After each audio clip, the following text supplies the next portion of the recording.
Bueno, vamos a la segunda clase de nefrología. Vamos a hablar acerca de la infección del tracto urinario alto. Pero antes de entrar en el tema, vamos a recordar algunos términos, algunas definiciones, como son la bacteriuria significativa, que era la presencia de más de 100.000 unidades formadoras de colonia por ml, por micción o sonda vesical o cualquier conteo con punción suprapúbica.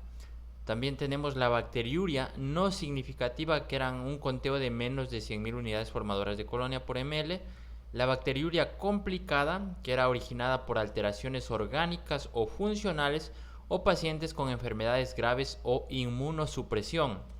La recidiva, que era la reaparición de la bacteriuria luego del tratamiento correcto por el mismo agente causal, que era diferente a la reinfección, que en cambio la reinfección era la reaparición de la bacteriuria luego del tratamiento correcto por un agente diferente al primero. Entrando ya de lleno en la infección del tracto urinario alto, lo vamos a definir como que es una entidad clínica caracterizada por la invasión bacteriana del parénquima y pelvis renal. Revisemos la epidemiología. Es más frecuente en mujeres. En adultos mayores ya la relación es, de acuerdo al sexo, es casi igual, se da tanto en mujeres como en varones. Con respecto a los agentes causales, el principal agente causal es el Escherichia coli, que abarca el 95% de las pielonefritis adquiridas en la comunidad, pero esto no quiere decir que sea el único. Tenemos también otras bacterias que pueden ser el agente causal, como son la Klebsiella, el Proteus y el Staphylococcus aureus, que son más frecuentes en pielonefritis intrahospitalarias. Con respecto al cuadro clínico, ¿qué vamos a tener de clínica en la pielonefritis aguda? Vamos a tener un paciente con fiebre mayor a 38.5 grados centígrados, que esto nos permite diferenciar un poco de la infección del tracto urinario bajo, ya que en la infección del tracto urinario bajo no va a haber fiebre. Acá en la infección del tracto urinario alto sí hay fiebre porque hay afectación sistémica. Asimismo podemos encontrar escalofríos en el paciente, dolor lumbar, y recordemos con esto del dolor lumbar, si el intenso dolor a la puñopercusión se irradia hacia las fosas ilíacas, es indicativo de una obstrucción ureteral por un lito.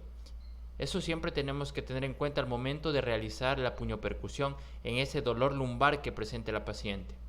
También puede presentar la paciente disuria, polaquiuria, hematuria, ya sea esta microscópica o hematuria franca. Asimismo puede presentar náuseas, vómito y cefalea.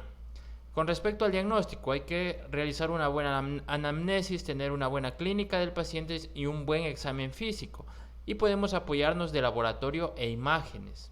Podemos pedir una biometría hemática en la cual apoyaría en nuestro diagnóstico encontrar una leucocitosis y neutrofilia, también en la química sanguínea, que aquí lo importante sería la urea y la creatinina, porque nos permitiría ver valores anormales en urea creatinina y nos ayudaría a pensar que puede haber afectación renal. La piuria, que se considera indicativo de piuria, el hallazgo de más de 10 leucocitos por mililitro de orina. El urocultivo positivo cuando encontremos más de 100.000 unidades formadoras de colonia por ml. Y realizar hemocultivo únicamente bajo la sospecha de enfermedad complicada con sepsis. Con respecto a la imagen, ¿cuándo vamos a pedir imagen? Cuando tengamos síntomas de cólico nefrítico o antecedente de litiasis.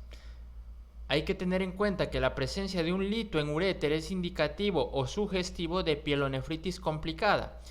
Y también un paciente con infección del tracto urinario alto masculino también es sugestivo de una pielonefritis complicada, ya que no es muy frecuente que se dé en el hombre este tipo de infecciones del tracto urinario, sino que es más frecuente que se den en mujeres. Asimismo, podemos pedir en pacientes con sepsis o fallo renal agudo, en persistencia de fiebre por más de 72 horas luego de administrar un correcto tratamiento antibiótico, en infección por microorganismos poco frecuentes, en recidiva inmediata tras tratamiento adecuado, en sexo masculino y en niños menores de 5 años por sospecha de alteración anatómica. Ahora bien, ¿cuáles son los criterios para hospitalización de una infección de tracto urinario alto? Primero, pacientes con signos de hipovolemia o intolerancia a la vía oral, pacientes con signos de respuesta inflamatoria sistémica, sepsis severa o shock, pacientes con creatinina indicativa de lesión renal aguda, pacientes con sospecha clínica de complicación local, dolor lumbar intenso, hematuria franca, masa renal, pacientes de edad avanzada con diabetes, falla renal, cirrosis, neoplasias, trasplante o antecedentes de inmunosupresión, y condiciones socioculturales que no garanticen el seguimiento de las indicaciones o limitada capacidad resolutiva de la consulta de primer nivel. Ahora bien, como el tratamiento se puede hacer en hospital, si se complica el paciente, si tiene criterios para hospitalizarse, también existe un tratamiento ambulatorio que se le puede dar al paciente.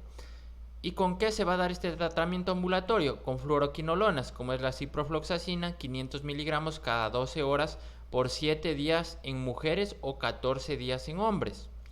También se puede utilizar cotrimoxazol en presentación de 800-160 miligramos cada 12 horas por 7 a 10 días en mujeres únicamente.